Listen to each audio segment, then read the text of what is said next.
Ma sœur a dit aux urgentistes que je faisais juste mon cinéma lors de ses fiançailles, tout le monde l'a cru et est parti, et j'étais sur le point de m'évanouir jusqu'à ce que ma montre se mette à vibrer, ce signal je savais.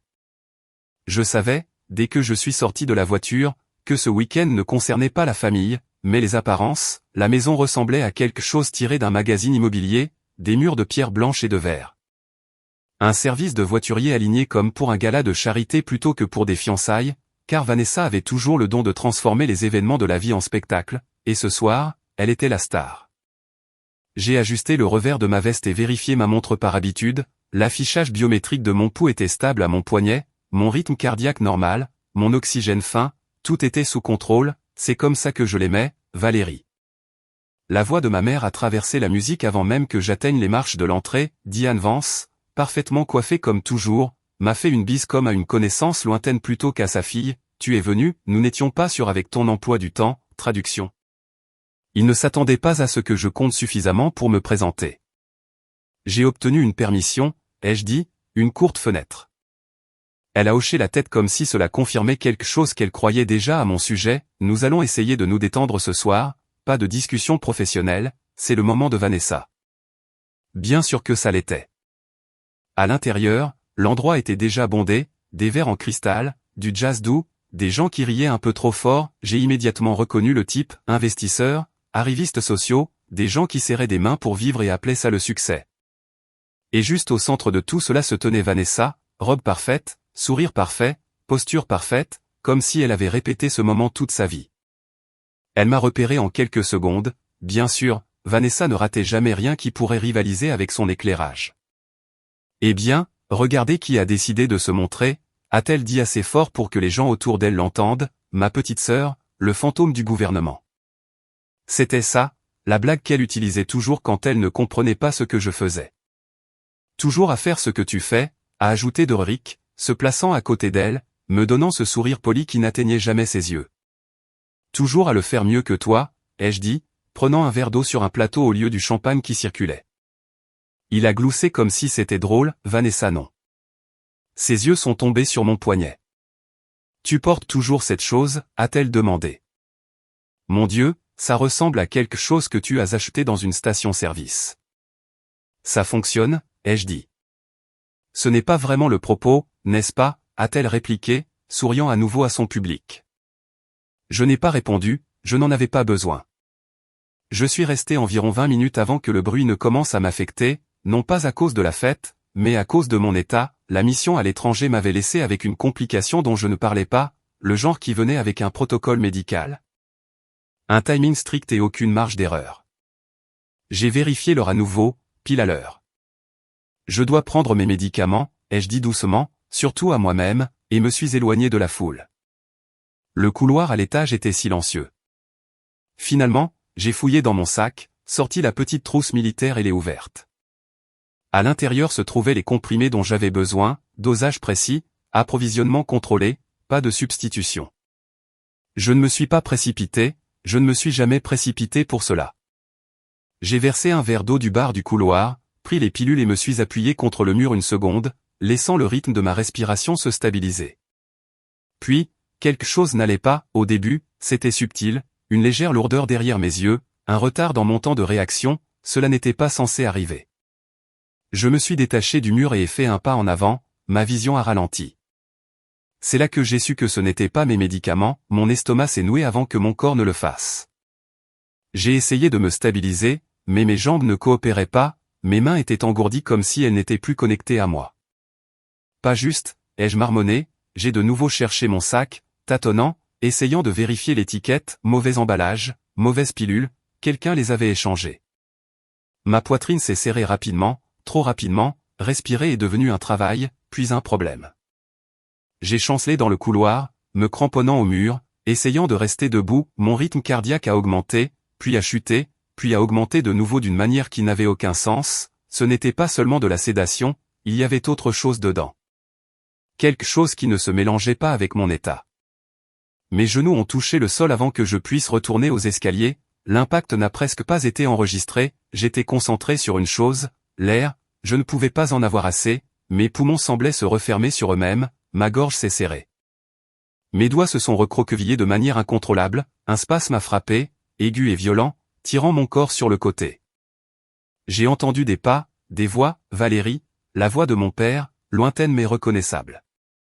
Puis Vanessa, oh mon Dieu, a-t-elle dit, mais il n'y avait pas de panique, juste de l'irritation enveloppée de surprise, qu'est-ce qu'elle fait maintenant? J'ai essayé de parler, je n'ai pas pu, j'ai essayé de montrer mon sac, je n'ai pas pu, ma vision s'est brouillée sur les bords.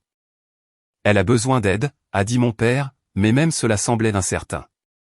Je les appelle, a répondu Vanessa rapidement, bien sûr qu'elle l'a fait, contrôler le récit, c'est ce qu'elle faisait de mieux.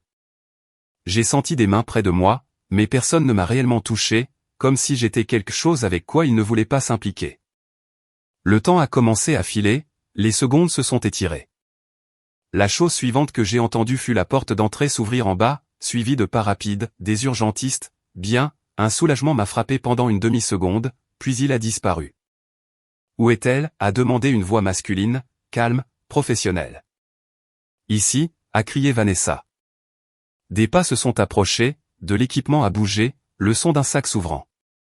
J'ai forcé mes yeux à s'ouvrir, un homme en uniforme est apparu, l'insigne du paramédic indiquait Diaz. Il s'est dirigé vers moi, puis Vanessa s'est interposée, le bloquant physiquement. Elle va bien, a-t-elle dit avec un petit rire dismissif. Sérieusement, ne vous inquiétez pas. Diaz a hésité. Madame, nous avons reçu un appel concernant, elle fait ça, l'a coupé Vanessa, c'est un truc d'anxiété, elle est dépassée, elle fait une scène, c'est embarrassant. Honnêtement, ce n'était pas ça, j'ai essayé de secouer la tête, mon corps a à peine répondu. Elle ne respire pas correctement, a dit Diaz, fronçant les sourcils maintenant, essayant de regarder au-delà d'elle. Elle respire, a répondu Vanessa, plus sèche cette fois, elle fait juste son cinéma parce qu'elle ne supporte pas que ce soir ne soit pas à son sujet. Quelques invités s'étaient rassemblés derrière eux, observant, personne n'est intervenu. La voix de ma mère s'est jointe à eux, elle a déjà eu des crises auparavant, liées au stress, nous apprécions votre venue, mais ce n'est vraiment pas nécessaire. Mon père a hoché la tête, nous nous en occuperons. Nous nous en occuperons. J'étais par terre, perdant le contrôle de mon propre corps, et il gérait les apparences. Diaz a regardé entre eux et moi, j'ai vu sur son visage, le doute, puis l'hésitation, puis l'obtempérance. Il s'est lentement redressé. Eh bien, si vous êtes sûr, a-t-il dit. Vanessa a souri, nous le sommes.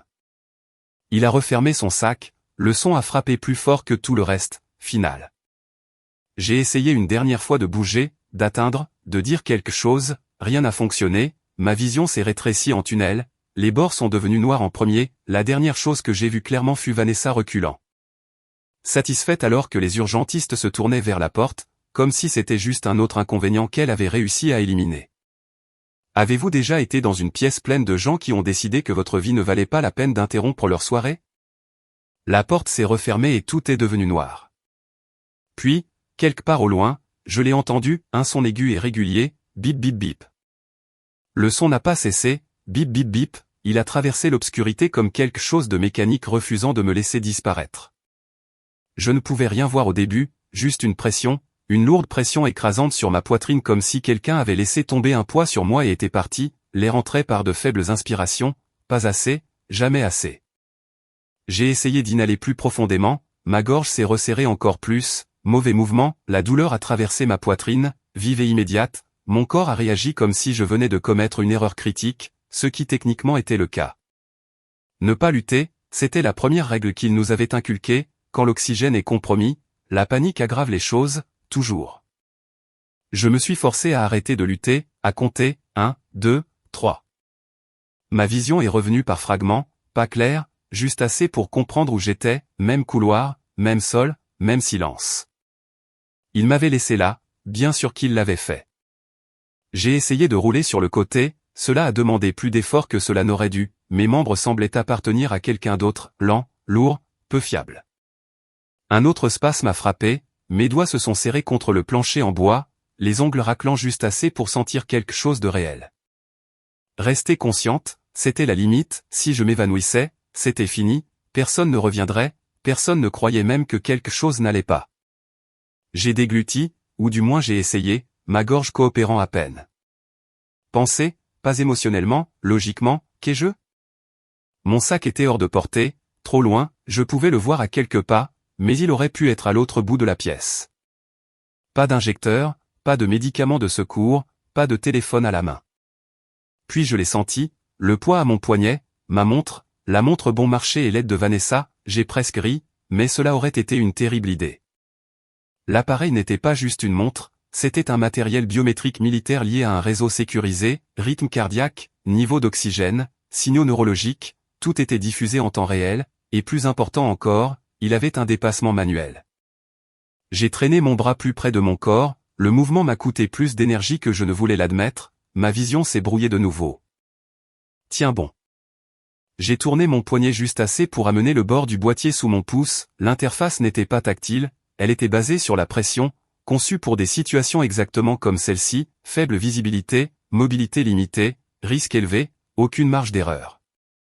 J'ai appuyé une fois, rien, pas assez de force. J'ai ajusté, poussé plus fort, l'appareil a vibré une fois contre ma peau, bien, cela signifiait qu'il était toujours réactif. Vient maintenant la partie la plus importante, le code, court, pause, long, pause, court. Chaque pression devait être délibérée, nette, pas d'entrées accidentelles. Mon pouce a glissé une fois, je me suis remise mentalement et j'ai continué.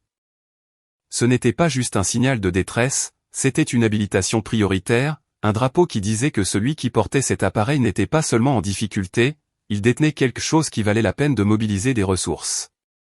J'ai terminé la séquence, maintenu la dernière pression, la montre a vibré 2 fois, puis s'est immobilisée, pas d'écran de confirmation, pas de son, rien de visible, c'était voulu, protocole silencieux, soit ça passait, soit non. Je suis resté là, respirant par petites inspirations contrôlées, attendant quelque chose que je ne pouvais pas voir. À l'extérieur du couloir, la vie continuait comme si rien ne se passait, la musique flottait à travers la porte, du jazz doux, cher, oubliable, des vers ont teinté, des rires ont suivi, la voix de Vanessa a tout traversé, brillante, polie, fausse. Et je pense juste que les relations devraient être une question d'équilibre, vous savez, a-t-elle dit assez fort pour être entendue, un soutien mutuel, pas le chaos que certaines personnes apportent dans votre vie. Quelques personnes ont ri, je ne pouvais pas la voir, mais je n'en avais pas besoin, je savais exactement ce qu'elle faisait, réécrire l'histoire en temps réel, me transformant à nouveau en celle qui était instable. Ma poitrine s'est resserrée davantage, ma respiration a halté. Me concentrer non pas sur elle, mais sur le fait de rester en vie. Les secondes s'étiraient, ou les minutes, difficile à dire. Mon corps a commencé à avoir froid, pas un froid superficiel, mais interne, le genre qui s'insinue lorsque les systèmes commencent à s'arrêter un par un. Mes doigts sont devenus engourdis, mon oui s'est estompé sur les bords, ce n'était pas bon. J'ai forcé mes yeux à s'ouvrir davantage, luttant contre l'envie de les fermer. Reste éveillé. Reste. Le bip dans ma tête a changé, plus rapide, plus aigu, puis s'est coupé. Silence.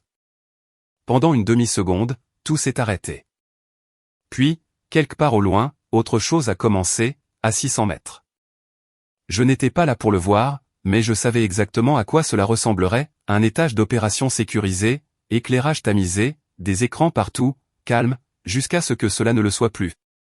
Un seul moniteur serait passé de la télémétrie standard au rouge, un rouge vif, indubitable, alerte de niveau 1, pas médical, opérationnel, cela signifiait une chose, compromission. Et au centre de ce système, quelqu'un aurait été en charge, l'amiral James Sterling, le genre d'homme qui ne se levait pas à moins que quelque chose n'aille déjà très mal, le genre d'homme qui ne posait pas 2 fois les mêmes questions. Je pouvais l'imaginer clairement, la chaise raclant en arrière, la pièce devenant silencieuse, les yeux se tournant vers l'affichage principal. De qui est ce signal? Quelqu'un aurait demandé. Il n'aurait pas eu besoin d'une réponse longtemps, car mon dossier n'était pas petit, et les données qui y étaient attachées n'étaient pas remplaçables, signes vitaux en chute, localisation signalée, dépassement manuel déclenché, cette combinaison n'était jamais ignorée. Jamais. J'imagine le moment où il l'a vu, la seconde où les chiffres se sont alignés avec la réalité, pas seulement une urgence médicale, mais une perte potentielle d'un atout sécurisé, un risque, un problème, quelque chose qui nécessitait une correction immédiate. Il n'aurait pas hésité, il ne l'a jamais fait. Je me fiche de savoir où elle est, aurait-il dit, atteignant déjà le téléphone satellite, voix plate, contrôlée, finale. Activer le protocole alpha, pas de débat, pas de délai, sortez-la maintenant. De retour dans le couloir, je n'ai rien entendu de tout cela. Ce que j'ai entendu, c'était la musique qui jouait toujours douce, toujours complètement déconnectée du fait que je manquais de temps, sur le sol à 3 mètres de là. Ma vision s'est de nouveau rétrécie, effet tunnel, les bords se refermant, mon corps s'est senti plus léger, ce n'était pas un soulagement, c'était le début de la perte de contrôle. J'ai essayé de prendre une autre respiration, cela a à peine fonctionné. Puis quelque chose a changé, au début, c'était subtil, un changement de pression, l'air se déplaçait différemment. Puis est venu le son, grave, lointain, mais croissant. La musique de la fête a continué pendant une autre seconde, puis une autre, puis elle a été entièrement engloutie comme si quelque chose à l'extérieur avait juste décidé qu'elle n'avait plus d'importance. Les murs ont vibré légèrement, les verres en bas ont tinté, les voix ont changé, confuses maintenant, ne riant plus, et à l'extérieur, quelque chose de puissant a traversé l'air nocturne, pas subtil, pas silencieux, pas quelque chose que l'on ignore, le genre de son qui ne demande pas l'attention. Il la prend. La vibration dans le sol s'est transformée en un tremblement régulier sous ma joue. Au début, j'ai pensé que c'était juste mon corps qui s'arrêtait, un autre symptôme s'ajoutant à tout le reste, mais ensuite le son s'est aiguisé, lourd, rythmique, trop contrôlé pour être aléatoire. J'ai forcé mes yeux à s'ouvrir de nouveau, les lumières du couloir se sont brouillées entraînées, mais je pouvais encore voir les ombres se déplacer sur les murs, quelque chose de grand bougeait à l'extérieur. En bas, la musique s'est coupée à mi-note, pas estompée, coupée. Des voix l'ont instantanément remplacée, confuses, se chevauchant, montant. Qu'est-ce que c'est? Est-ce un hélicoptère? Pourquoi est-il si bas? La pression de l'air a de nouveau changé, plus forte cette fois, des rideaux quelque part dans la maison ont claqué contre les fenêtres, le verre a fortement tremblé au point de sembler pouvoir se fissurer. J'ai essayé de me redresser, mauvaise idée, mes bras ont lâché à mi-chemin et je suis retombé, ma vision clignotant en blanc pendant une seconde avant de se stabiliser dans un tunnel faible à nouveau. Reste couché, conserve ce qu'il reste. Le son est devenu plus fort, non seulement fort, mais dominant, des pales de rotor hachant l'air sans aucun égard pour ceux qui se trouvaient en dessous. Dehors, quelque chose a frappé le sol durement, de l'équipement métallique. Puis des cris, pas le genre poli, des voix de commandement claires, directes, sans hésitation. Des bottes se sont déplacées rapidement sur le gravier, des portes se sont ouvertes en claquant. À l'intérieur de la maison, la panique a commencé à se répandre. C'est une propriété privée, a crié quelqu'un, appelez la police. Qu'est-ce qui se passe? La voix de Vanessa a traversé le chaos, vive et furieuse, Derek, fais quelque chose. Je l'ai entendu répondre quelque chose, mais cela a été noyé par le son suivant, du verre qui a explosé, pas qui a craqué, mais qui a explosé, un crash violent et aigu qui a envoyé des fragments voler sur le sol en bas. Quelqu'un a crié. Puis les bottes étaient à l'intérieur, rapides, contrôlées, multiples, elles ne erraient pas, elles savaient exactement où elles allaient.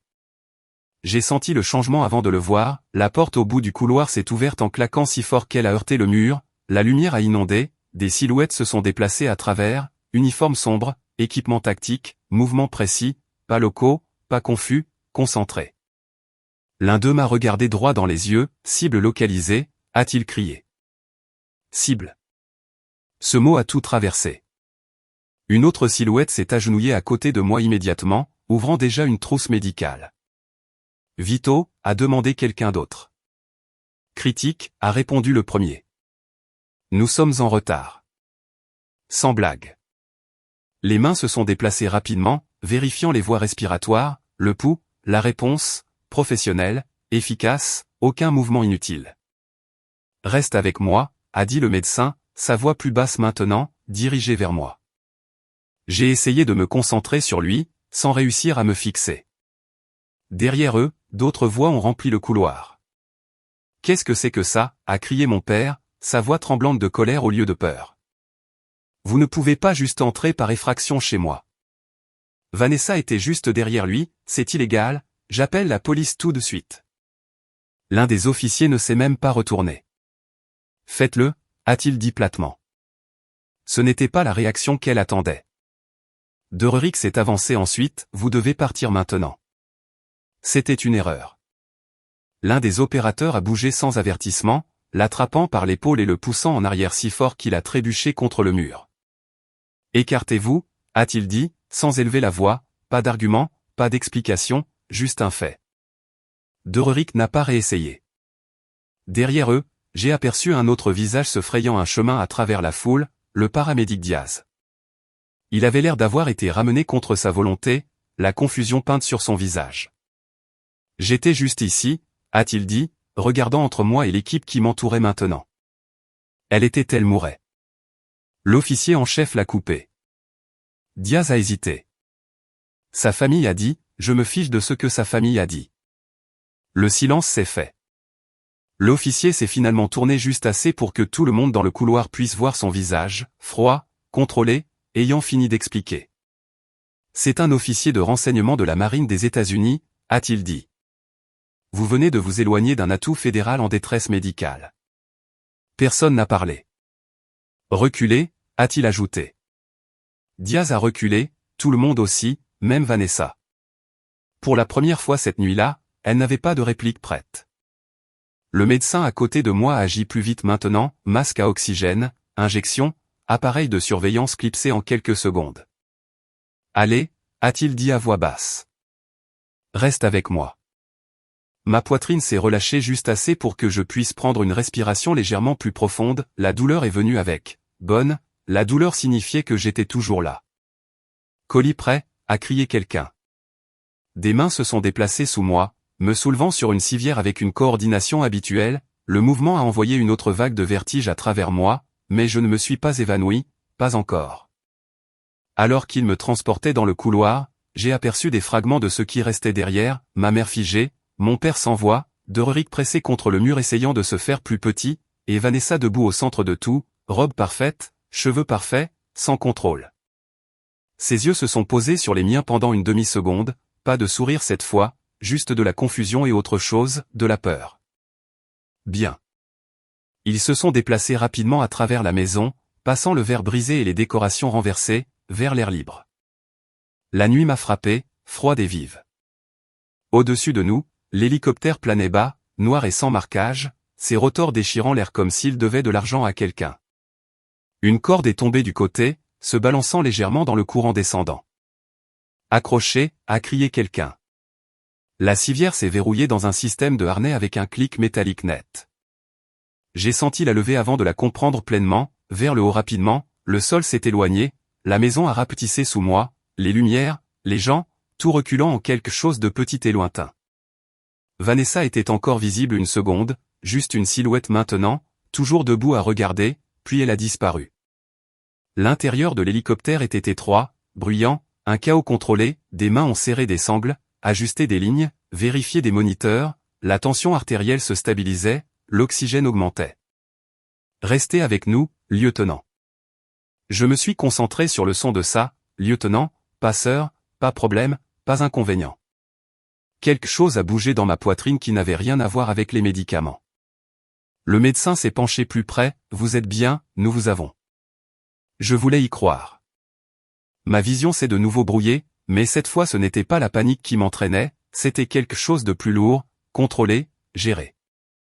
Le bruit des rotors a tout rempli.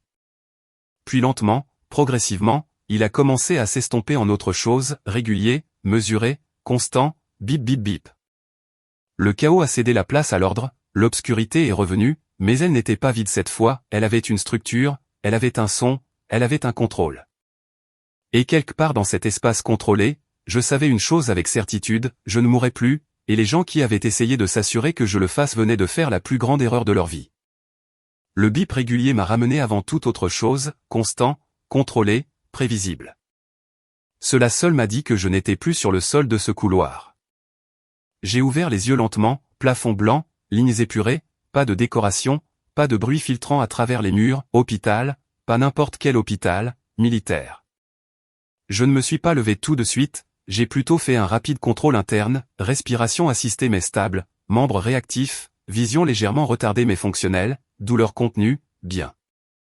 J'ai légèrement tourné la tête et vu la ligne intraveineuse, les moniteurs, l'installation d'oxygène, tout était standard pour la récupération après une réaction systémique, ce qui signifiait une chose, il m'était parvenu à temps.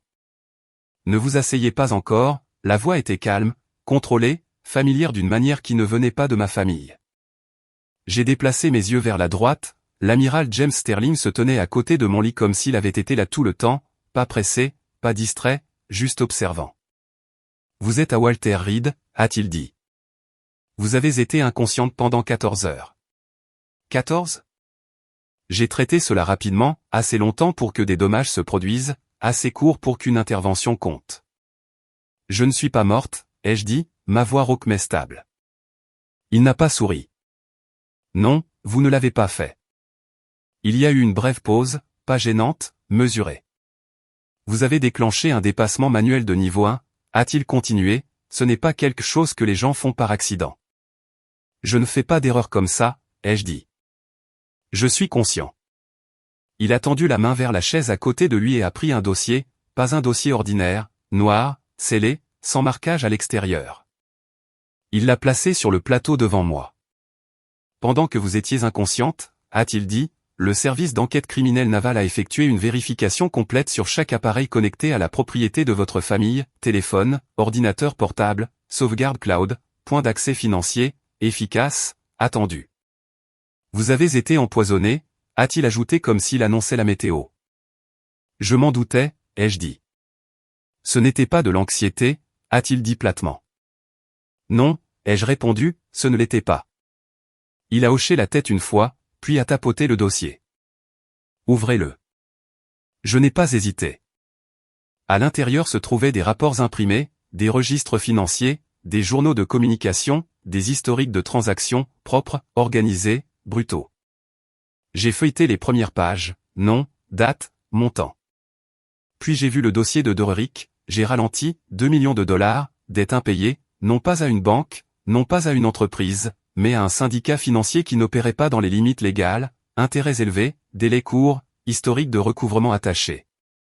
Ce n'était pas une dette, c'était un compte à rebours.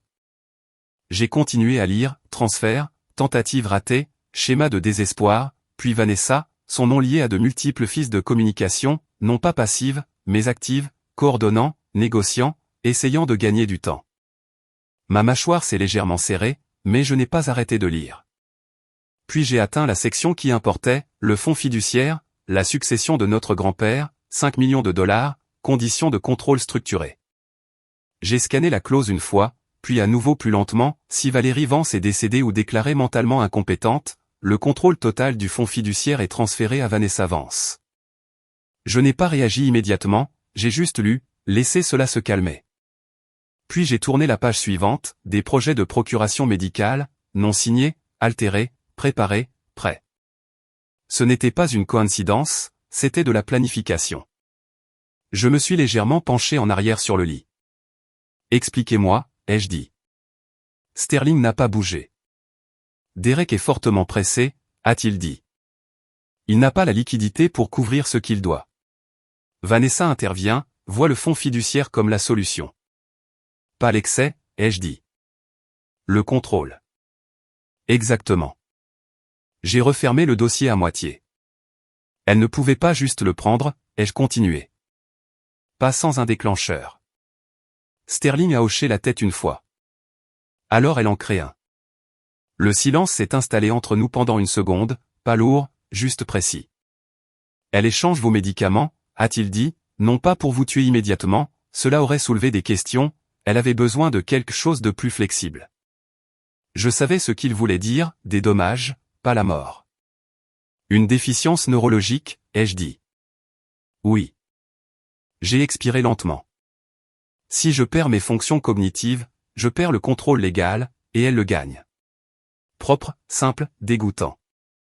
J'ai regardé à nouveau le dossier et nos parents, je connaissais déjà la réponse. Sterling ne l'a pas édulcoré.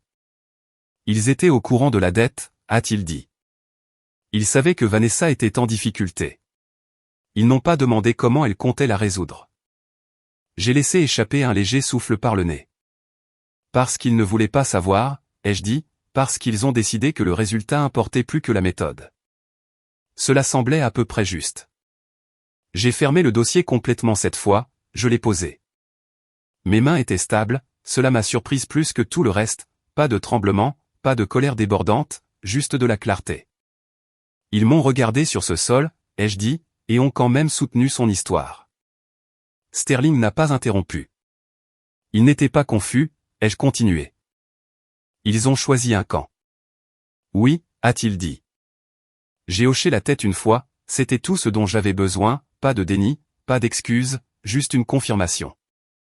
J'ai regardé mon poignet, la montre était toujours là, au même endroit, même présence silencieuse. Vanessa pensait qu'elle ne valait rien, ce détail m'a presque fait sourire, presque. Il pense que je suis parti, n'est-ce pas, ai-je demandé. Sterling n'a pas répondu tout de suite. Ils ont été informés que vous avez subi un épisode psychologique grave, a-t-il dit. Votre état est classé comme instable. Bien sûr que oui, Vanessa ne perdrait pas de temps. Elle va agir vite, ai-je dit. Elle l'a déjà fait, a-t-il répliqué. Je l'ai regardé. Jusqu'où? Elle prépare des documents, a-t-il dit, des demandes d'autorité médicale, des demandes d'accès financier, elle se positionne comme la partie responsable. J'ai laissé cela s'installer une seconde, puis j'ai hoché la tête. Bien. Cela a attiré son attention. Vous ne semblez pas surprise, a-t-il dit. Je ne le suis pas, ai-je répondu. C'est exactement ce que je ferais si j'étais elle. Il m'a étudié un instant. Puis il a posé la seule question qui importait, que voulez-vous faire à ce sujet? Je n'ai pas répondu immédiatement, j'y ai réfléchi, non pas émotionnellement, mais structurellement. Ils ont essayé de me retirer de l'équation, légalement, médicalement, socialement. Donc, je ne reviens pas en me battant, je reviens invisible. Laissez-les construire l'histoire. Laissez-les s'y engager. Laissez-les aller jusqu'au bout. J'ai regardé Sterling. Ne rien faire, ai-je dit. Il n'a pas réagi. Laissez-la penser que cela a fonctionné, ai-je continué. Laissez-la faire les démarches, déposer les papiers, déplacer l'argent. Vous suggérez que nous permettions une brèche contrôlée, a-t-il dit. Je suggère que nous lui donnions assez de cordes pour qu'elle finisse le travail elle-même. Silence de nouveau, différent cette fois, évaluant, puis un léger hochement de tête. Risqué, a-t-il dit. Seulement si nous ne regardons pas, ai-je répondu. Il n'a pas argumenté. Le NCIS surveillera tout, a-t-il dit. Surveillance complète. Pas d'intervention tant que vous ne le dites pas. Bien. Je me suis légèrement déplacé dans le lit, ignorant la tension dans ma poitrine. Mes yeux sont revenus au dossier, puis au-delà de la pièce, au-delà des 14 dernières heures, à ce couloir, à la voix de Vanessa, au moment où elle a décidé que je n'avais pas d'importance. Ce sentiment n'est pas revenu comme de la colère, il est revenu comme quelque chose de plus froid, plus propre, contrôlé. J'ai regardé Sterling de nouveau. Ils veulent mes biens, ai-je dit. Il n'a pas répondu, il n'en avait pas besoin. J'ai soutenu son regard. Laissez-les penser qu'ils les ont déjà. J'ai regardé son curseur survoler mon argent comme s'il lui appartenait déjà, non pas depuis un téléphone, non pas depuis un flux piraté, mais depuis une salle d'opération sécurisée à l'intérieur du Pentagone. 3 écrans devant moi, données en direct, session bancaire en miroir et piste d'audit en temps réel fonctionnant en parallèle. Chaque clic qu'elle faisait apparaissait instantanément, clair et indéniable. Il y a 14 heures, j'étais sur le sol d'un couloir, essayant de respirer. Maintenant, j'étais assise, pleinement alerte, regardant ma sœur commettre un crime fédéral en haute résolution. Amusant de voir à quelle vitesse les choses changent quand les bonnes personnes s'en mêlent. Connexion stable, a dit l'un des analystes derrière moi. Aucune anomalie de son côté. Elle pense que c'est une connexion standard. Bien sûr qu'elle le pensait, nous nous en étions assurés. Je me suis légèrement penché en arrière sur la chaise, les bras immobiles, les yeux fixés sur l'écran. Vanessa avait agi vite, plus vite que la plupart des gens ne l'auraient fait, pas d'hésitation, pas de remise en question. Cela me disait tout ce que je devais savoir, ce n'était pas un geste désespéré, c'était un geste planifié. Sur l'écran de gauche, son visage est apparu via le système de caméra interne de la banque, surveillance standard de la fraude. Elle ne savait pas que nous avions accès à ce flux aussi. Éclairage parfait, posture parfaite, même performance. Seulement cette fois, il y avait quelque chose en dessous, l'urgence. Document vérifié, a dit une autre voix. Elle a soumis une autorisation médicale falsifiée, les signatures correspondent au seuil de tolérance parce qu'elle l'a pratiqué, ai-je dit, personne n'a répondu, il n'en avait pas besoin. Les documents avaient été construits avec soin, pas à la hâte, pas négligemment. Cela signifiait qu'elle n'avait pas décidé de faire cela la nuit dernière, elle se préparait probablement bien avant la fête. Cette pensée ne m'a pas dérangé, elle a clarifié les choses. Sur l'écran, le directeur de la banque était assis en face d'elle, scannant des documents, tapant lentement. Vanessa s'est légèrement penchée en avant, les mains jointes, l'expression calme mais ferme. Elle savait comment jouer ce rôle, sœur inquiète, adulte responsable, celle qui intervient pour gérer les choses. Elle demande un accès complet au fonds fiduciaire, a confirmé l'analyste, citant une incapacité médicale. J'ai regardé le directeur hésiter juste une seconde, c'était le moment, le point où la réalité aurait pu prendre une autre tournure. Puis il a hoché la tête. Accès accordé. Juste comme ça. 5 millions de dollars débloqués. Sur l'écran, Vanessa n'a pas célébré, pas encore. Elle a juste expiré doucement comme si elle avait retenu son souffle plus longtemps qu'elle ne voulait que quiconque le remarque. Puis elle a souri, petit, satisfait. Dererik s'est penché à côté d'elle, lui murmurant quelque chose. Je ne pouvais pas l'entendre, mais je n'en avais pas besoin, son visage en disait assez, soulagement, avidité, survie. Il pensait avoir réussi. J'ai déplacé mon regard vers l'écran central, interface de transaction ouverte, solde du compte affiché clairement, 5 millions de dollars, 0. Vanessa l'a fixé une seconde de plus que nécessaire, c'était le moment où elle l'a cru, que c'était réel, que c'était à elle. Elle prépare un virement, a dit quelqu'un. Je le vois, ai-je répondu. Le curseur a bougé, compte de destination pré-rempli, bien sûr que oui, Derek l'avait préparé, 2 millions de dollars, montant exact de sa dette, pas un dollar de plus, pas un dollar de moins, propre, ciblé, désespéré. Elle ne le teste même pas, a discrètement fait remarquer l'un des analystes. Non, ai-je dit, elle ne peut pas se le permettre. C'était ça avec les gens sous pression, ils ne jouent pas la sécurité, ils jouent vite. Le curseur a plané sur le bouton de confirmation. Vanessa a marqué une pause, non pas parce qu'elle doutait, mais parce qu'elle voulait le sentir, le contrôle, la victoire. J'ai reconnu ce regard, je l'avais vu toute ma vie. Elle a cliqué. Le système a traité, 1 seconde, 2, 3, puis, transaction réussie. Sur l'écran de gauche, Vanessa s'est penchée en arrière sur sa chaise, un souffle la quittant comme si elle venait de franchir une ligne d'arrivée. Dererik l'a saisie par les épaules, la serrant dans une brève accolade. Ils ont ri, pas fort, pas de manière déchaînée, mais contrôlée, comme des gens qui croient avoir tout résolu. Ils pensent que c'est fait, a dit quelqu'un derrière moi. Je n'ai pas répondu tout de suite, j'ai regardé l'écran de confirmation, j'ai regardé les chiffres se stabiliser, j'ai regardé le système faire exactement ce que nous avions conçu. Les fonds ont été redirigés, a dit l'analyste principal. Compte de destination intercepté. La cible initiale est entièrement bloquée. Routage FBI confirmé, a ajouté un autre, l'argent est maintenant sous suivi fédéral. J'ai hoché la tête une fois, exactement là où il devait être. Vanessa n'a pas seulement volé de l'argent, elle n'a pas seulement commis une fraude, elle a simplement transféré 2 millions de dollars directement dans un circuit de blanchiment surveillé. Volontairement signé, vérifié, traçable, un dossier propre, aucune ambiguïté, aucune défense. Elle vient de monter le dossier pour nous, a dit quelqu'un. Non, ai-je répondu, elle l'a fermé. Sur l'écran, Vanessa s'est levée du bureau, lissant sa robe comme si rien d'important ne s'était passé. Le directeur de la banque lui a serré la main, a souri, l'a félicité, il n'avait aucune idée. Dererik était déjà au téléphone, probablement en train d'appeler celui à qui il devait de l'argent, prêt à annoncer que le problème était résolu. Cette partie m'a presque fait rire, presque, parce que je savais ce qui attendait de l'autre côté de cet appel, rien, pas d'argent, pas de soulagement, juste le silence et ensuite les conséquences.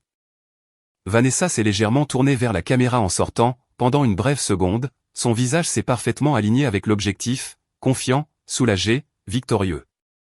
Elle croyait vraiment avoir gagné. Je me suis légèrement penché en avant, appuyant mes coudes sur mes genoux. Gelez le compte après confirmation, ai-je dit, pas avant. C'est déjà verrouillé, a répondu l'analyste. Ils ne peuvent rien déplacer d'autre. Bien. Pas de hâte, pas de bruit. Laissez-les s'y asseoir un instant.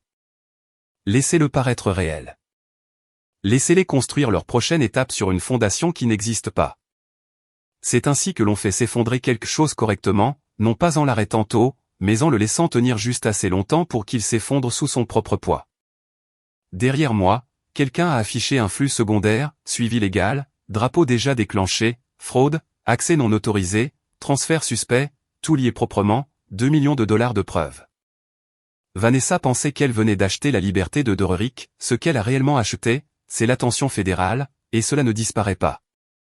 Je me suis de nouveau penché en arrière, les yeux toujours sur l'écran, mais mon attention se portait déjà vers l'avenir. 2 semaines. C'est le temps qu'il faut pour que quelque chose comme ça fasse surface publiquement lorsque le système décide qu'il est temps.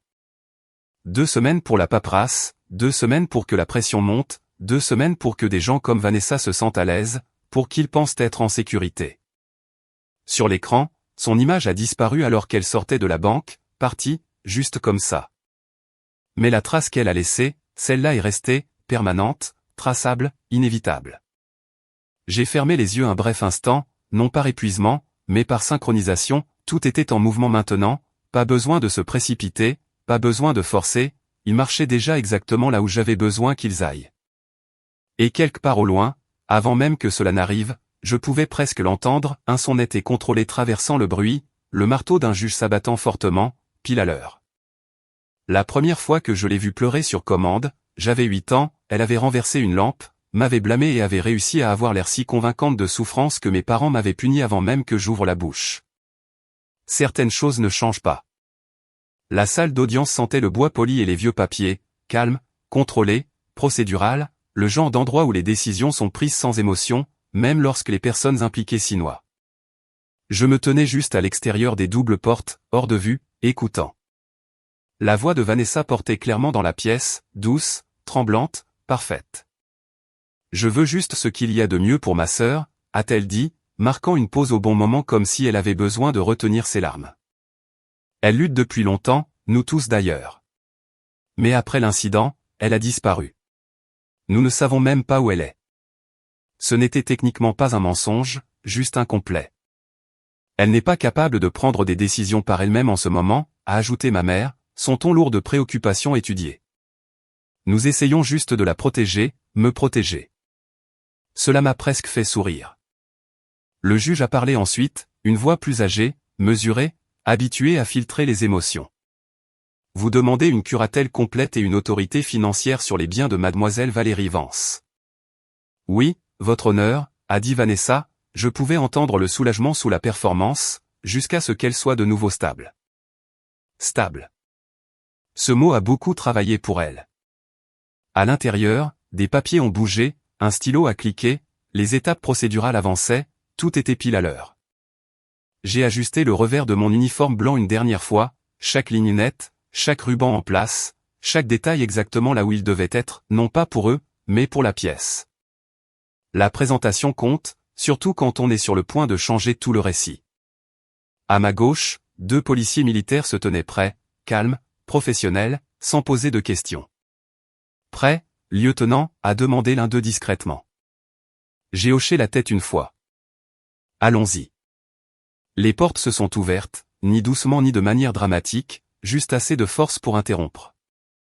Chaque son à l'intérieur de la salle d'audience s'est arrêté d'un coup, la voix de Vanessa s'est coupée à mi-phrase. Le juge a levé les yeux, tout le monde aussi. Je suis entré lentement, contrôlé, mesuré, sans précipitation, sans hésitation, chaque pas délibéré. Le son de mes chaussures sur le sol poli a porté clairement dans le silence. Personne n'a parlé, il n'en avait pas besoin, l'uniforme a fait la majeure partie du travail. Les uniformes blancs ont une façon de changer la façon dont les gens vous regardent, surtout quand ils ne s'attendaient pas du tout à vous voir entrer. J'ai gardé les yeux droits, je n'ai pas regardé Vanessa, je n'ai pas regardé mes parents, pas encore. J'ai marché droit dans l'allée centrale, les 2 MP ont suivi un pas derrière, leur présence silencieuse mais indéniable, autorité sans explication. Au moment où j'ai atteint l'avant, toute la pièce avait changé. Le juge était déjà debout, non pas confus, non pas hésitant, mais par instinct, reconnaissance, respect. « Lieutenant Vance » a-t-il dit. « Votre honneur » ai-je répondu. Vanessa a émis un son, pas un mot, juste un petit bruit brisé comme si son cerveau n'avait pas encore rattrapé la réalité. Je me suis tourné, puis l'ai lentement regardé pour la première fois. Son visage avait perdu toute couleur, le maquillage parfait n'aidait pas quand il n'y avait rien en dessous. Ses yeux sont tombés sur ma poitrine, sur les rubans, l'insigne, tout ce qu'elle n'avait jamais pris la peine de comprendre. Derrière elle, Dereric avait l'air pire, non pas choqué, mais effrayé, comme s'il savait déjà comment cela allait se terminer. Mes parents n'ont pas bougé, n'ont pas parlé, n'ont même plus essayé de faire semblant, cette partie était nouvelle. Je me suis de nouveau tourné vers le juge. Je m'excuse de l'interruption, ai-je dit, ma voix stable. Mais je crois que cette procédure est basée sur des informations inexactes. Cela semble être le cas, a-t-il dit, toujours debout. Ses yeux ont brièvement clignoté vers les MP derrière moi, puis sont revenus vers moi. On vous a signalé disparu et médicalement instable. Je n'étais ni l'un ni l'autre, ai-je répondu, simple, direct, vrai. La salle d'audience est restée silencieuse, pas de murmure, pas de réaction, juste le traitement de l'information. Vanessa a finalement trouvé sa voix. Valérie, a-t-elle commencé, mais c'est sorti mince, instable. Je ne l'ai pas reconnue, pas encore. J'ai fouillé dans le dossier que je portais et j'ai sorti un seul document, je l'ai posé sur la table devant elle, pas glissé, posé, délibéré, papier contre bois, propre, net. Elle l'a regardé automatiquement, puis s'est figée. La reconnaissance a frappé rapidement. Sa main a légèrement tremblé comme si elle voulait le rapprocher, mais n'a pas osé. Dereric s'est penché juste assez pour voir, sa réaction a été pire, immédiate, il a reculé. Cela m'a tout dit. Le document n'était pas compliqué, relevé de dettes, montant, créancier, calendrier, tout vérifié, tout réel, tout connecté. Vanessa m'a regardé de nouveau, sa bouche s'est ouverte, fermée, pas de mots, bien. Je me suis légèrement penché plus près, juste assez pour que ma voix l'atteigne sans porter dans toute la pièce. Tu aurais dû vérifier à qui tu avais affaire en réalité, ai-je dit doucement. Sa respiration a changé, rapide, inégale, plus contrôlée. La performance était terminée, c'était réel. Derrière nous, le juge a parlé de nouveau, je vais suspendre cette procédure immédiatement, a-t-il dit, en attendant un examen plus approfondi. C'était ça, officiel, propre, terminé. Vanessa a légèrement secoué la tête comme si elle pouvait l'annuler si elle était assez en désaccord. Cela n'a pas de sens, a-t-elle dit plus fort maintenant, essayant de récupérer quelque chose. Elle était en vie, ai-je dit, la regardant enfin pleinement à nouveau. Cela l'a arrêté. Je me suis redressé, ajustant de nouveau mon revers sans détourner les yeux. La pièce est restée fixée sur nous. Personne n'a bougé. Personne n'a interrompu parce qu'il comprenait tout ce qui se passait maintenant, non pas émotionnellement, mais structurellement. L'histoire avec laquelle ils étaient entrés était partie, complètement remplacée. Les yeux de Vanessa sont de nouveau tombés, de nouveau sur le document, puis de nouveau sur moi, puis sur l'uniforme, essayant de trouver quelque chose qui ait un sens, quelque chose qu'elle puisse encore contrôler. Il n'y avait plus rien. Et pour la première fois de sa vie, elle le savait. J'ai reculé légèrement, rendant l'espace à la cour, au processus, aux conséquences qui s'alignaient déjà en coulisses. Vanessa n'a pas suivi, elle ne pouvait pas, elle était coincée entre ce qu'elle pensait être vrai et ce qui se tenait juste devant elle, et cet écart, c'est là que tout commence à s'effondrer. Je n'ai pas argumenté, c'était la partie à laquelle il ne s'attendait pas. Pas de voix élevée, pas de discours émotionnels, pas de tentative de gagner la salle. Je me suis juste tenu là, calme, stable, laissant le silence faire le travail pour moi parce que la vérité n'avait pas besoin de volume, elle avait besoin de timing. Vanessa me regardait toujours comme si j'avais enfreint une règle qu'elle pensait que je ne pouvais pas toucher. Tu mens, a-t-elle dit, mais il n'y avait pas de poids derrière cela. Tu étais à l'hôpital, tu étais instable. J'étais sous surveillance, ai-je dit. Pas instable. Cette distinction importait. Elle a secoué la tête, essayant de reconstruire quelque chose sur quoi elle pourrait se tenir. Tu as disparu, a-t-elle insisté. Nous avons dû intervenir. Tu es intervenu, ai-je répété. Dans mes comptes, ses lèvres se sont pressées l'une contre l'autre. Bien. J'ai fouillé dans mon dossier à nouveau, deuxième document, je l'ai posé de la même manière qu'avant, propre, direct, sans hésitation. Voici l'état actuel du fonds fiduciaire, ai-je dit. Le juge s'est légèrement penché en avant, lisant en premier. Vanessa ne l'a pas fait, pas encore, elle ne le voulait pas parce qu'une partie d'elle le savait déjà. Compte gelé, a lu le juge à voix haute, son ton changeant, en attente d'enquête fédérale. Cela a attiré son attention. Ses yeux se sont posés sur la page, elle a lu vite, trop vite, cherchant quelque chose qui pourrait arranger les choses. Il n'y avait rien. Ce n'est pas possible, a-t-elle dit immédiatement. Je viens d'y accéder. J'ai juste transféré 2 millions de dollars. J'ai terminé pour elle. Silence de nouveau, différent cette fois, plus lourd. Tu as dit que c'était réglé, a coupé Derick, s'avançant maintenant, sa voix tendue. Tu as dit que la transaction avait eu lieu. Elle l'a fait, a répliqué Vanessa plus fort maintenant, craquant légèrement. Le système l'a confirmé. Le système a confirmé que tu as fait un virement, ai-je dit. Pas que quelqu'un l'a reçu. Cela a durement frappé. Derick a passé une main dans ses cheveux, faisant les 100 pas une fois rapidement. Non, non, non. Ce n'est pas comme ça que ça marche, a-t-il marmonné. Ils auraient confirmé. Ils le feront, ai-je dit. Il s'est arrêté, m'a regardé. Quand ils ont réalisé qu'ils n'avaient pas été payés, c'est là que ça l'a frappé, pas les mots, le calendrier, la fenêtre qu'il pensait avoir avait disparu. Que as-tu fait, a-t-il demandé. Je n'ai pas répondu directement. Au lieu de cela, j'ai regardé Vanessa. Tu as déplacé des fonds volés dans un système surveillé, ai-je dit. Chaque étape enregistrée, chaque autorisation journalisée, sa respiration s'est accélérée. Tu t'es mise dans une situation impossible, ai-je ajouté. Elle a de nouveau secoué la tête, plus vite maintenant. Non, non, tu déformes ça, tu essaies de nous faire peur. Je n'ai pas besoin de le faire. Derick s'est de nouveau tourné vers elle et cette fois, il n'y avait plus de partenariat dans son expression, seulement du calcul. Dis-moi exactement ce que tu as fait, a-t-il dit.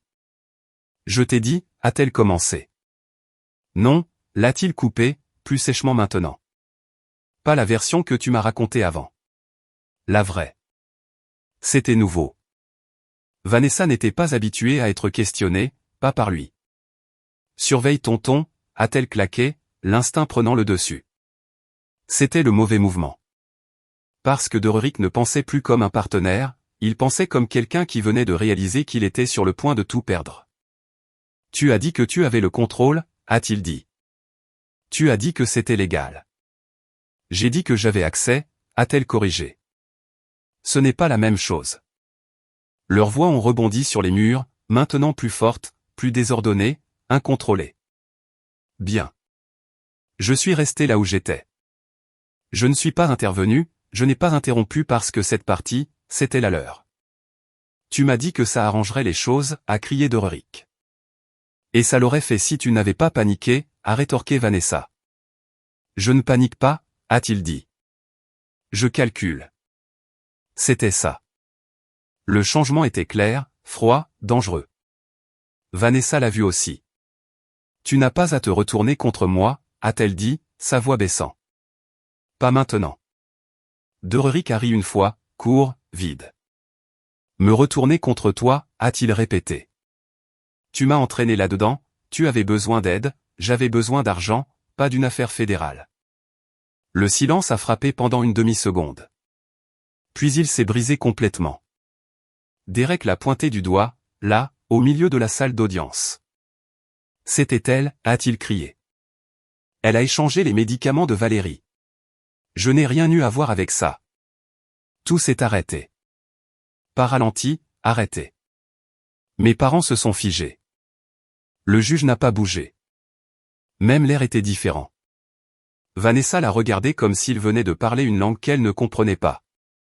Qu'est-ce que tu viens de dire, a-t-elle demandé. Tu m'as entendu, a-t-il répondu. Tu l'as fait, pas moi. Tu mens, a-t-elle dit, mais sa voix se brisait déjà. Je me sauve, a-t-il rétorqué.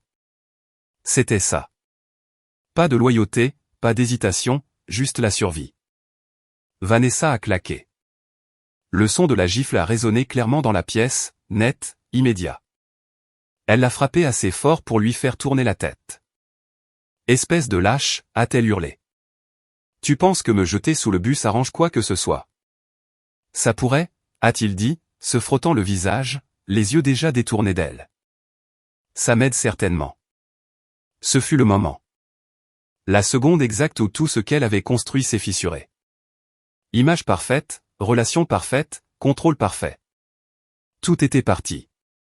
Tu t'es servi de moi, a-t-elle hurlé. Tu t'es porté volontaire, a-t-il rétorqué. Je nous sauvais. Tu te sauvais toi-même. Leurs voix se chevauchaient maintenant, plus fortes, plus désordonnées, complètement hors de contrôle. Ma mère a reculé d'un pas. Mon père n'a pas dit un mot. Ils regardaient leur fille parfaite s'effondrer en temps réel. Et ils n'avaient rien pour l'arrêter. La respiration de Vanessa est devenue inégale, ses mouvements plus vifs, moins contrôlés. Des années de gestion d'image se sont effondrées en moins d'une minute. Et en dessous, rien de stable. Rien de solide. Juste du désespoir.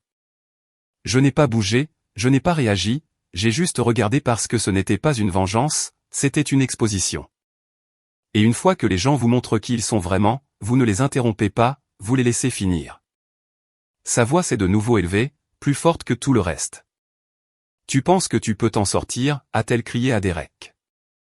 Tu es tout aussi coupable. Pas d'avoir empoisonné un officier fédéral, a-t-il dit. Ce mot est resté en suspens dans l'air, fédéral, réel, inévitable. Vanessa a de nouveau ouvert la bouche, puis s'est arrêtée parce que quelque chose d'autre est entré dans la pièce. Pas bruyant, pas chaotique, mais contrôlé, mesuré. Le son de pas, multiples, réguliers, s'approchant par derrière, différent d'avant, pas émotionnel, pas réactif, final, le genre de son qui n'argumente pas, il conclut. Les pas ne se sont pas précipités, ils n'en avaient pas besoin, ils se sont déplacés avec le genre de certitude qui vient du fait de savoir que le résultat est déjà décidé.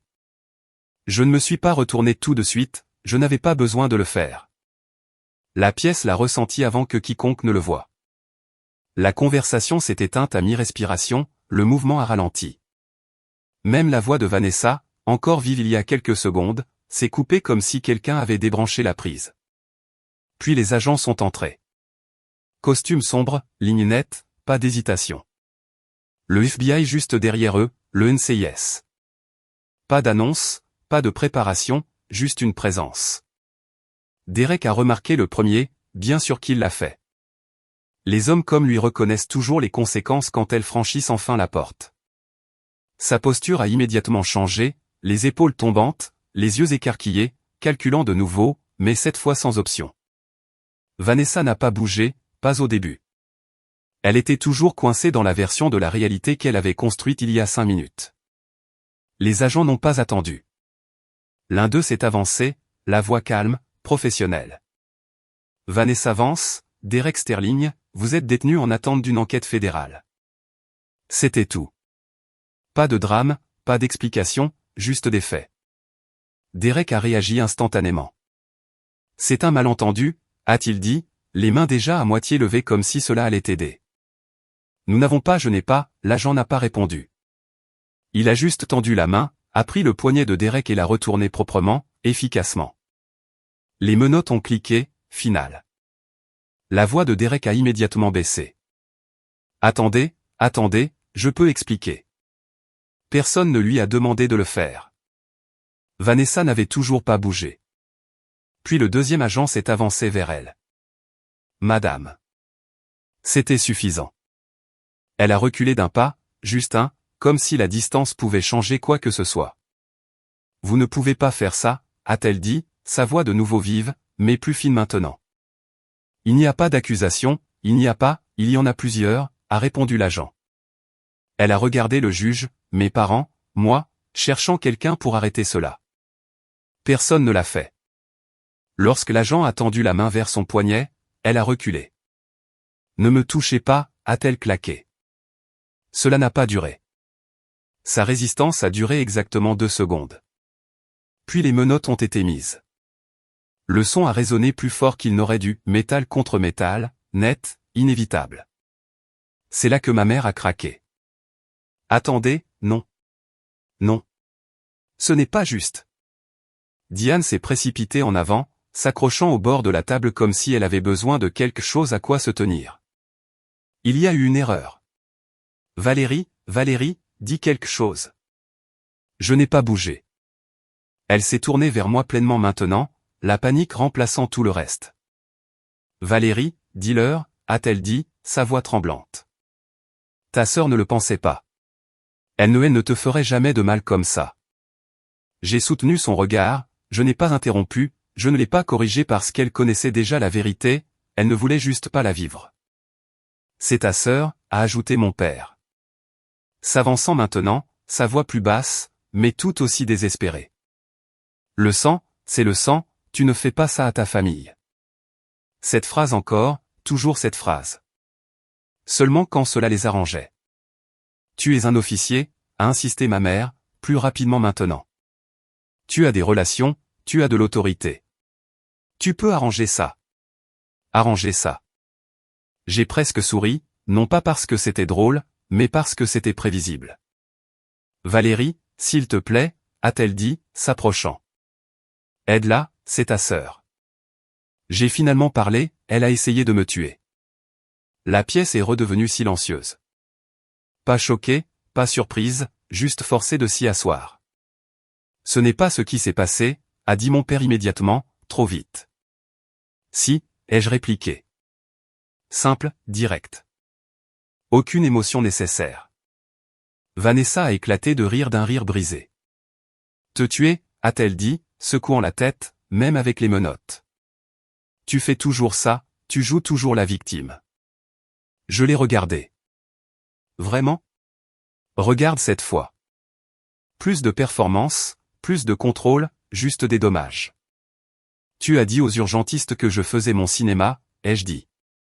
Elle n'a pas répondu parce qu'elle s'en souvenait, bien sûr que oui. Avant qu'elle ne puisse dire autre chose, une voix a traversé la pièce. Pas forte, pas élevée, mais absolue. C'est parce qu'elle avait besoin qu'il s'en aille. Tout le monde s'est tourné. Je ne l'ai pas fait, je savais déjà. L'amiral James Sterling s'est avancé derrière moi, sa présence déplaçant toute la pièce sans effort. Il ne s'est pas précipité, n'a regardé personne sauf les personnes qui devaient entendre ce qu'il allait dire. Vanessa s'est figée. Mes parents ont reculé. Même les agents lui ont donné de l'espace. Il s'est arrêté juste avant la table, a regardé directement ma famille, et pour la première fois depuis le début, j'ai vu quelque chose sur son visage qui n'était pas neutre, du dégoût. Vous lui demandez de l'aide, a-t-il dit, son ton plat, contrôlé. Après ce que vous avez permis de se produire? Personne n'a répondu, il ne pouvait pas. Sterling n'a pas attendu. L'acte de falsification de ces médicaments, a-t-il continué, constitue une tentative d'homicide. La respiration de Vanessa s'est accélérée à nouveau, rapide, instable. Mais ce n'est pas l'accusation qui me préoccupe, a-t-il ajouté. Cela a attiré son attention, cela a attiré l'attention de tout le monde. Ses yeux se sont légèrement déplacés, non pas vers son visage, mais vers mon poignet. L'appareil retiré au lieutenant Vance pendant l'incident, a-t-il dit, contenait un accès crypté lié au système de renseignement de niveau national. Silence, lourd, immédiat. Vanessa a cligné des yeux, confuse. Elle ne le savait pas, bien sûr que non. Vous n'avez pas seulement essayé de l'incapacité, a dit Sterling. Vous avez interféré avec du matériel militaire sécurisé. Son visage a complètement changé. La compréhension a frappé trop tard pour importer. Cela vous place sous enquête fédérale pour trahison et menace à la sécurité nationale. Personne n'a bougé, personne n'a parlé, parce que ce mot, trahison, ne laissait aucune place à l'interprétation. Sterling n'a pas élevé la voix, n'a pas insisté, il n'en avait pas besoin. Peine minimale, a-t-il conclu, 20 ans. Pas de libération conditionnelle. C'était tout. Pas de discours. Pas d'escalade. Juste la fin. Les jambes de Vanessa ont lâché, elle est tombée lourdement, là, sur le sol. Le son n'était pas dramatique, juste réel. Elle a levé les yeux vers moi, plus en colère, plus défensive, mais désespérée. Valérie, s'il te plaît, a-t-elle dit, sa voix se brisant complètement maintenant. Je ne savais pas. Je ne voulais pas, je me suis avancé, lentement, calmement, Je me suis arrêté juste devant elle. Elle a tendu légèrement la main comme si je pouvais l'aider à se relever. Je n'ai pas pris sa main. Au lieu de cela, j'ai ajusté le revers de ma manche, même mouvement qu'avant, contrôlé, précis. Puis je l'ai regardé de haut. Tu as dit aux urgentistes que je faisais mon cinéma, ai-je dit. Ses lèvres ont tremblé. Des larmes ont finalement coulé. Voyons comment ça marche pour toi dans une prison fédérale, ai-je ajouté. Essaie de vendre cette performance là-bas. Elle s'est effondrée complètement alors, quelle que soit l'image qui lui restait, elle était partie. Je me suis tourné, sans regarder en arrière, je n'en avais pas besoin. Les agents ont bougé, la pièce a de nouveau changé, mais cette fois cela n'avait pas d'importance parce que le résultat était déjà scellé. J'ai marché vers la sortie, d'un pas régulier et mesuré, chaque pas net. Les portes se sont ouvertes. La lumière du soleil a frappé immédiatement, brillante, claire, réelle. À l'extérieur, du personnel en uniforme se tenait en ligne. Lorsque je me suis avancé, ils se sont mis au garde à vous, salut net et synchronisé. Respect non donné, mais gagné. Je l'ai rendu brièvement, puis j'ai continué à marcher. Derrière moi, des voix existaient toujours, criant, pleurant, se brisant, mais elles semblaient lointaines, comme quelque chose que j'avais déjà laissé derrière moi. Et pour la première fois depuis ce couloir, tout était exactement là où il était censé être. Je n'ai pas pensé à l'hélicoptère, je n'ai pas pensé au tribunal, je n'ai même pas pensé au moment où les menottes ont été mises. Ce qui est resté avec moi, c'est ce couloir, le sol contre ma joue, mes poumons fonctionnant à peine, et ma famille debout là, regardant, décidant que je ne valais pas la peine d'interrompre leur soirée. C'est la partie dont les gens ne parlent pas parce qu'il est plus facile de se concentrer sur la fin dramatique que sur le moment tranquille où tout se brise réellement. Ce qui a failli me tuer, ce n'était pas le poison, c'était à quel point ce moment semblait normal. Cette réalisation ne m'a pas frappé tout de suite, elle est venue plus tard, tranquillement, quand tout a ralenti et que j'ai eu de l'espace pour penser sans réagir. Je me suis posé une question, pourquoi n'ai-je pas lutté plus fort pour être entendu à ce moment-là? Et la réponse n'était pas celle que j'attendais, car une partie de moi savait déjà qu'il n'allait pas écouter, ce n'était pas nouveau, ce n'était pas surprenant, c'était un schéma. Et les schémas ne changent pas simplement parce que les enjeux sont plus élevés. C'est la première leçon que la plupart des gens ne veulent pas accepter, si quelqu'un a déjà décidé qui vous êtes, il ne vous évalue pas en temps réel, il vous filtre à travers une histoire qu'il a écrite il y a longtemps. Dans mon cas, j'étais la difficile, l'intense, celle qui ne correspondait pas à l'image. Donc, quand je me suis effondré sur ce sol, ils n'ont pas vu une urgence médicale, ils ont vu une confirmation. C'est à quel point le biais est dangereux, il n'affecte pas seulement la façon dont les gens vous traitent, il affecte s'ils croient que vous valez la peine d'être sauvé. Et voici la partie qui vous concerne, cela n'arrive pas seulement dans des situations extrêmes, cela arrive tous les jours au travail, dans les relations, dans les familles. Vous dites quelque chose de valable et c'est ignoré, vous soulevez une préoccupation et elle est minimisée, vous faites preuve de compétence et elle est ignorée. Non pas parce que vous avez tort, mais parce que quelqu'un a déjà décidé que vous ne comptez pas. Si vous retenez une chose de mon histoire, retenez ceci, arrêtez d'essayer de prouver votre valeur aux gens qui bénéficient de ne pas l'avoir, vous n'êtes pas dans un malentendu, vous êtes dans un système, et ce système fonctionne exactement comme il a été conçu. J'ai passé des années à m'expliquer, à expliquer mon travail, à expliquer mes choix, essayant de leur faire comprendre ce que je faisais, pourquoi cela importait, pourquoi j'importais.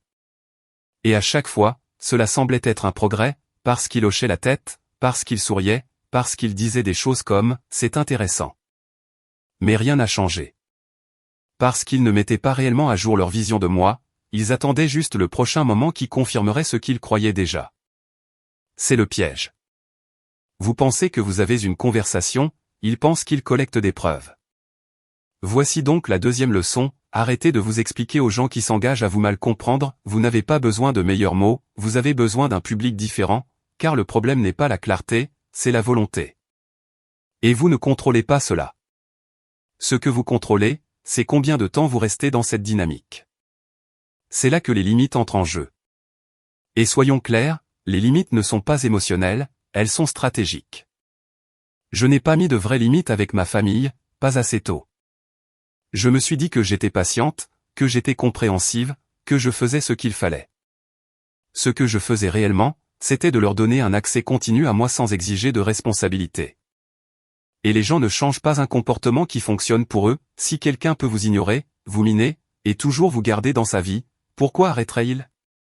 Ils ne le feront pas, non pas parce qu'ils sont mauvais, mais parce que c'est efficace. C'est la troisième leçon, le respect n'est pas quelque chose que l'on demande, c'est quelque chose que l'on fait respecter. Non pas en criant, non pas par la confrontation, mais par l'accès, par les conséquences, par ce que vous tolérez et ce que vous ne tolérez pas. Si quelqu'un vous traite constamment comme si vous n'aviez pas d'importance et que vous restez, vous leur apprenez que ce comportement est acceptable, ce n'est pas une faiblesse, c'est un conditionnement et c'est réparable, mais seulement si vous êtes honnête à ce sujet. Après tout ce qui s'est passé, les gens m'ont posé la mauvaise question, ils ont demandé, comment avez-vous obtenu votre vengeance? Ce n'était pas ça. Ce n'était pas une vengeance, c'était une correction. Je n'ai rien détruit, j'ai laissé la vérité opérer sans interférence. Et c'est une autre chose que la plupart des gens manquent, vous n'avez pas toujours besoin de riposter agressivement. Parfois, le mouvement le plus efficace est d'arrêter de protéger les gens des conséquences de leurs propres actions. C'est ce que j'ai fait, je n'ai pas exposé Vanessa, elle s'est exposée elle-même, je n'ai pas piégé Derek, il s'est mis dedans lui-même, je n'ai pas forcé mes parents à choisir, ils avaient déjà choisi. Tout ce que j'ai fait, c'est m'écarter et laisser le système fonctionner. C'est la différence entre réagir et se positionner, l'un est émotionnel, l'autre est contrôlé. Si vous avez affaire à des gens qui vous minent, vous ignorent ou vous sabotent discrètement, vous n'avez pas besoin d'une plus grande réaction, vous avez besoin d'un meilleur positionnement. Documentez les choses, faites attention au schéma, arrêtez de donner le bénéfice du doute là où il n'a pas été gagné. Et surtout, arrêtez de rester dans des endroits où votre bien-être dépend de la décision de quelqu'un d'autre de vous traiter enfin correctement, ce n'est pas une stratégie, c'est de l'espoir. Et l'espoir n'est pas un plan. Voici autre chose que j'ai appris à la dure, ce n'est pas parce que quelqu'un est de votre famille qu'il est sûr. Cette idée met les gens mal à l'aise, et elle devrait, parce qu'on nous enseigne que la famille égale la loyauté, que le sang égale la protection. Mais en réalité, la famille n'est que la proximité, la loyauté est un choix. Et tout le monde ne le fait pas. Mes parents ne l'ont pas fait. Vanessa ne l'a pas fait. Et une fois que j'ai accepté cela, tout est devenu plus simple, pas plus facile, mais plus simple, parce que j'ai cessé d'attendre quelque chose qui n'a jamais été là. Et cela m'a donné de la clarté. La clarté change tout, elle change la façon dont vous réagissez, la façon dont vous investissez votre temps, à qui vous faites confiance, ce que vous tolérez et ce que vous quittez. Alors, si vous regardez ceci et que quelque chose vous semble familier, si vous avez déjà été dans une pièce où vous vous sentiez invisible, si vous avez déjà été ignoré alors que vous saviez que vous aviez raison, si vous avez déjà dû vous réduire pour maintenir la paix. Posez-vous une question, essayez-vous d'être compris? Ou essayez-vous d'être accepté par des gens qui bénéficient de ne pas vous comprendre? Parce que ce ne sont pas la même chose. Et choisir la mauvaise vous coûtera plus cher que vous ne le pensez. J'ai failli l'apprendre trop tard, non pas parce que je n'étais pas assez forte, mais parce que je suis restée trop longtemps au mauvais endroit. Et c'est quelque chose que je ne compte pas répéter. Je n'ai pas élevé la voix dans ce tribunal, je n'ai pas argumenté, je ne me suis pas défendu. Et pourtant, tout a changé la seconde où je suis entré. C'est là que ça a vraiment cliqué, le pouvoir ne ressemble pas à ce que la plupart des gens pensent. Il n'est pas bruyant, il n'est pas émotionnel, et il ne supplie certainement pas d'être reconnu. Le vrai pouvoir est silencieux, jusqu'à ce qu'il ne le soit plus. Avant ce jour, ma sœur avait tout ce qui ressemblait au pouvoir, la maison, le réseau, l'attention, le genre de vie que les gens prennent en photo et publient en ligne avec des légendes sur le succès. Et pendant longtemps, j'ai compris pourquoi les gens y croyaient, parce que c'est visible, c'est facile à reconnaître, c'est facile à admirer. Ce qu'ils ne voyaient pas, c'est à quel point c'était fragile, parce que ce n'était pas construit sur quelque chose qui pouvait réellement supporter la pression, c'était construit sur la perception. Et la perception se brise la seconde où la réalité apparaît. C'est la première leçon, ne confondez pas la visibilité et la valeur, ce n'est pas parce que quelque chose a l'air impressionnant qu'il est fort. Et ce n'est pas parce que quelque chose est silencieux qu'il est faible. Mon travail n'a jamais semblé impressionnant de l'extérieur, pas de projecteur, pas d'applaudissements, pas de preuves évidentes.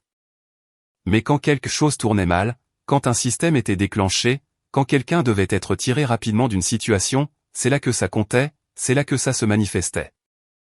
Et ça n'avait pas besoin de permission pour être pris au sérieux, ça l'était déjà. Si vous construisez votre vie autour du fait d'être vu au lieu d'être utile, vous construisez quelque chose qui ne survivra pas à la pression, ce n'est pas un jugement, c'est une question de calcul. La deuxième leçon est quelque chose que la plupart des gens apprennent trop tard, l'émotion réagit, les systèmes gagnent. Ma sœur a réagi, elle a paniqué, elle s'est précipitée, elle a pris des décisions basées sur la pression et la peur. Et chacune de ces décisions a laissé une trace, une piste, quelque chose qui pouvait être suivi, vérifié et utilisé. Je n'ai pas eu besoin d'argumenter avec elle, je n'ai pas eu besoin de l'exposer, le système l'a fait pour moi. Parce que les systèmes ne se soucient pas de la façon dont vous semblez convaincant, ils se soucient de ce que vous avez fait et si cela peut être prouvé. C'est pourquoi je ne l'ai pas arrêté tôt, j'aurais pu, j'avais assez d'informations, assez d'accès, assez d'autorité. Mais l'arrêter tôt aurait transformé cela en un débat, il a dit, elle a dit. Au lieu de cela, je l'ai laissé finir, je l'ai laissé s'engager pleinement. Et une fois qu'elle l'a fait, il n'y avait plus rien à discuter. C'est la troisième leçon, le timing compte plus que l'intelligence. Vous pouvez avoir raison, vous pouvez être préparé, vous pouvez avoir tous les faits et quand même perdre si vous agissez au mauvais moment. La plupart des gens agissent trop tôt, ils confrontent trop tôt, ils réagissent avant que la situation ne soit pleinement développée parce qu'ils veulent un soulagement, ils veulent le contrôle, ils veulent mettre fin à l'inconfort. Je comprends cela. Mais l'action précoce protège souvent la personne qui fait le mal parce qu'elle lui donne de l'espace pour s'adapter, pour nier, pour recadrer. Lorsque vous attendez, lorsque vous observez, lorsque vous laissez les choses se dérouler juste assez, vous supprimez cette option. Vous ne leur laissez pas de place pour réécrire ce qui s'est passé, vous les laissez le définir eux-mêmes. Et c'est exactement ce que j'ai fait. Au moment où je suis entré dans ce tribunal, le résultat était déjà établi, je n'étais pas là pour gagner, j'étais là pour confirmer. C'est un autre type de position, et c'est une position beaucoup plus forte. Voici autre chose que les gens ne comprennent pas, l'autorité ne vient pas d'être la personne la plus bruyante dans la pièce, elle vient d'être celle que le système écoute. L'amiral Sterling n'a pas élevé la voix, il n'a pas argumenté, il n'a pas essayé de convaincre qui que ce soit, il a énoncé des faits. Et tout a bougé. C'est l'autorité.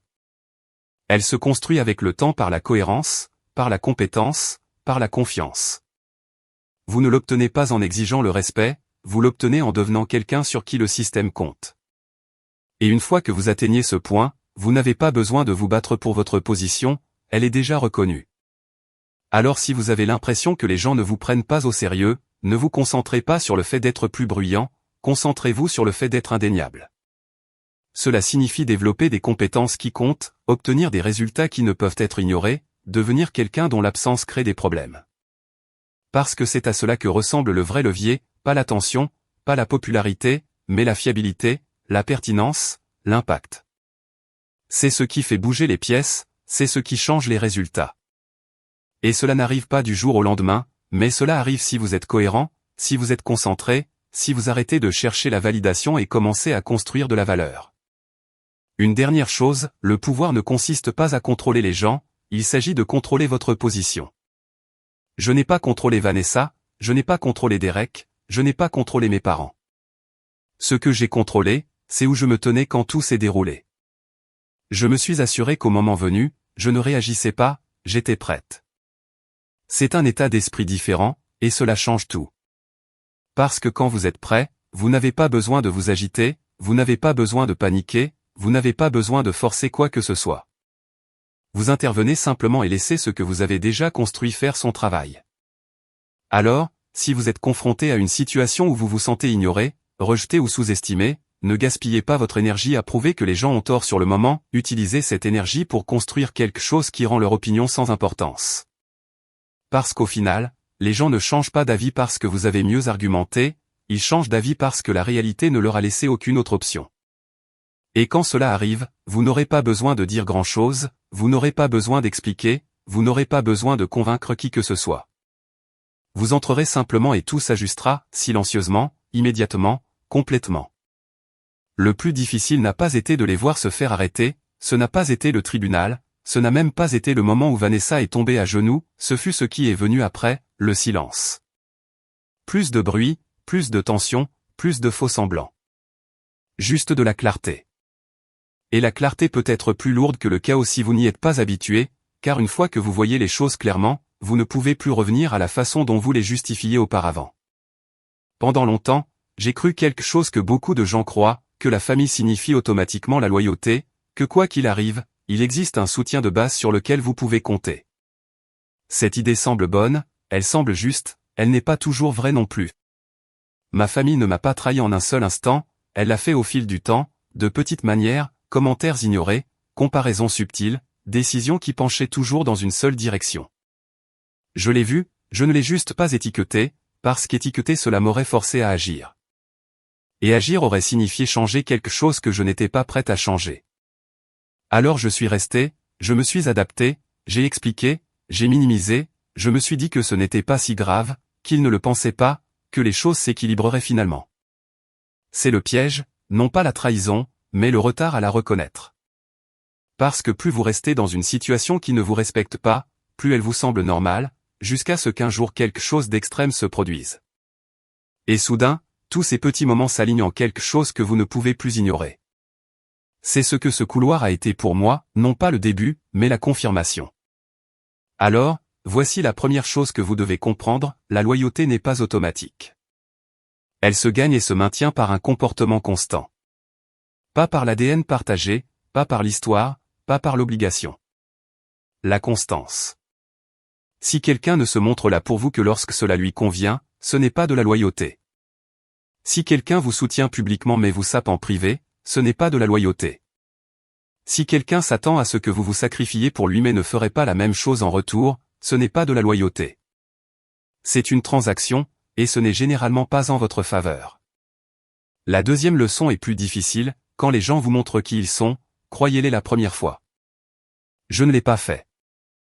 J'ai vu les schémas, j'ai ressenti le déséquilibre, mais j'ai continué à leur donner une autre chance parce que je voulais que la relation corresponde à l'idée que j'avais en tête, pas à la réalité devant moi.